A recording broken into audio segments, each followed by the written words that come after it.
What is the quickest way to go from unhealthy boundaries to healthy boundaries? That's what I'm going to teach you in today's video.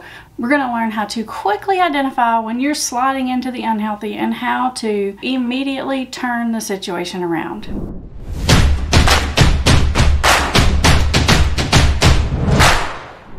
For those of you who are new here, welcome to Put the Shovel Down. I'm Amber Hollingsworth, and this YouTube channel is all about helping you understand the science and psychology of addiction. In fact, this is the only channel out there that helps you understand addiction from every angle.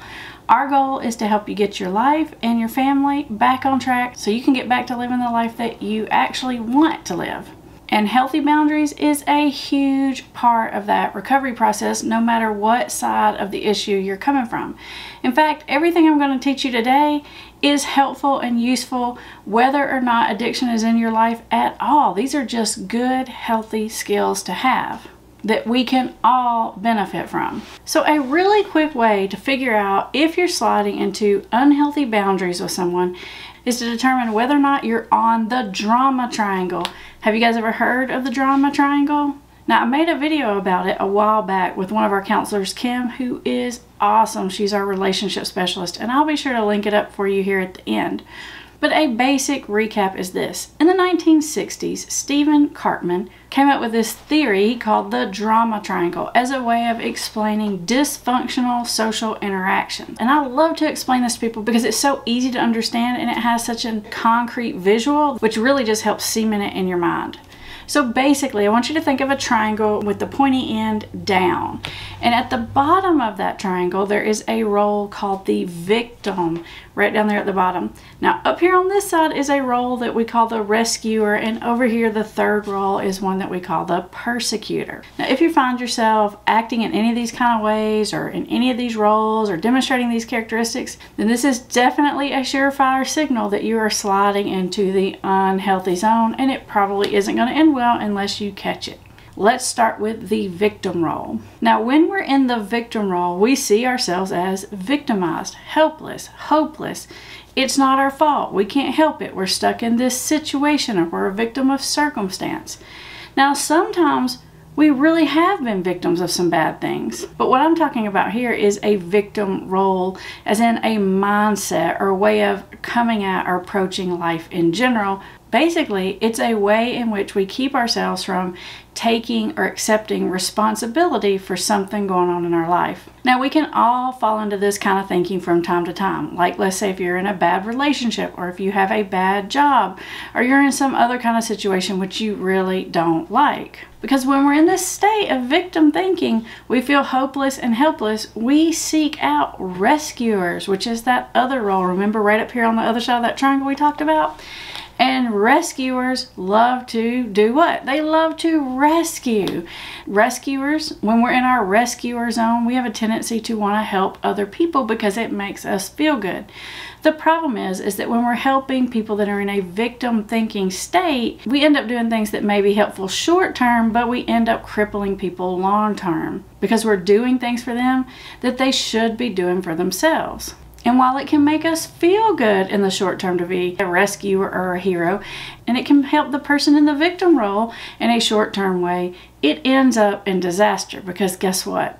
If you're helping someone who's in a victim mindset, guess what? It's not a temporary problem. There's nothing that you can do to help them out of a temporary situation because it's a mindset issue. And what you're going to find is that when a person's in a victim role, it's going to keep happening no matter what help and support you give them, no matter what good things come their way. The whole thing about a victim mindset is you can't see the good things when they come your way. So what ends up happening when you're in the rescuer role is you pour into the person and you pour in and you help and you help and you help, and eventually you become frustrated because the other person won't help themselves, or because they aren't appreciative of your help, or because they don't reciprocate in some way. Ultimately, in one way or the other, you're going to find yourself with a lot of resentment because you're doing more than the other person is doing. And you have slid out of the helping zone into the enabling zone, which is going to leave you with a bad feeling. And then once you've done that and you have this resentment, guess what's happened to you? Now you're in the victim role, right? Now you've helped this poor person who couldn't help themselves, and you've done all this for them, and they don't appreciate you, and they're not helping themselves, and they're taking advantage of you. You see how you just slid from the rescuer role into the victim role? Yeah, that's what happens is we all fall into all of these roles. Sometimes we just get on the drama triangle in our own head with our own selves. It's like multiple personalities in there, isn't it? And then once we fall into that victim role and we've built these resentments and we're frustrated at the people around us, guess what happens next? A lot of times when you're feeling that way, you can jump over into the persecutor role. Now, persecutor type thinking is this kind of thinking that's like, it's all your fault. When you're coming from a persecutor point of view, you're usually setting really strict boundaries, you're angry, sometimes you could be acting like a bully, you're judgmental, you're critical, you're upset, and you're running over other people. And guess what? Most of the time, when people do that, they feel justified in doing that and being a bully or running over other people because they feel like somehow they are entitled to do that because they were wronged in some kind of way. So you see, this victim thinking really is at the center of the whole triangle. That's why it's at that bottom point, because that victim thinking can lead you to acting out, being ugly, and then sometimes after you act out and you're ugly, then you kind of feel bad about it and you regret it, and then you want to make up for it, and then you move back over into the rescuer role.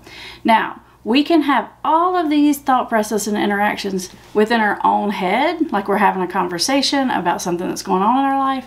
We can have these dynamics within our relationships in our families, in our friends, and in our work situations. If you're finding that you're having thinking of any one of those three roles, that is the quickest, fastest way to figure out that you are probably having an unhealthy boundary, which is going to lead you to some not so great dynamics and very likely lead you into making more bad decisions, which is going to keep you stuck on the drama triangle. Now, what is the quickest way to get off of the drama triangle?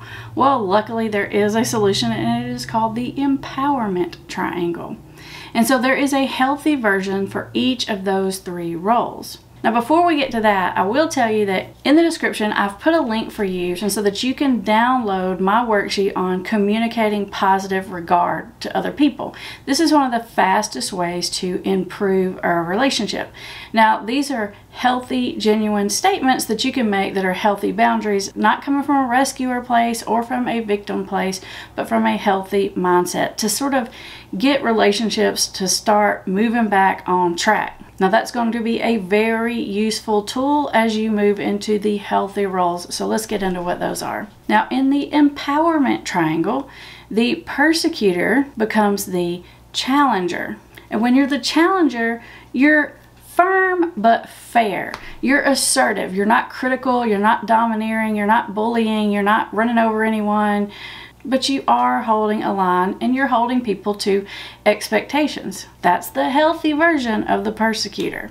Now, the healthy version of the rescuer is a coach, because coaches are caring and empathetic and they want to help you, but they come at it from a boundaried place, from a let me help you help yourself kind of place, which is much less likely to lead you to those resentments and bad feelings of victimhood, and then you won't get back over into doing and saying the ugly things and moving over to the persecutor role. We got to stop the drama at some point, and this is how you do it. And in the empowerment triangle, the victim becomes the creator, the problem solver. They become the hero of their own story. They pull themselves up out of their own bad situation. And in doing so, they gain a lot of self-respect and confidence, which sure does make it easier to have happy, healthy relationships with other people in your life. Now, like I said before, we all have a tendency to fall into these unhealthy roles from time to time. And most of us have sort of like a primary role where we tend to get on the drama triangle at. Maybe we jump on it at the rescuer point, or we jump on it at the persecutor point or the victim point. But once you're on the drama triangle, you tend to circle around all of the roles. Now, if you're really interested in making sure you stay off of that drama triangle and you want to learn more about boundaries, I want you to watch these videos next, because it goes more in depth on how to have assertive, healthy boundaries with other people. And don't forget that positive communication download that you can get in the description.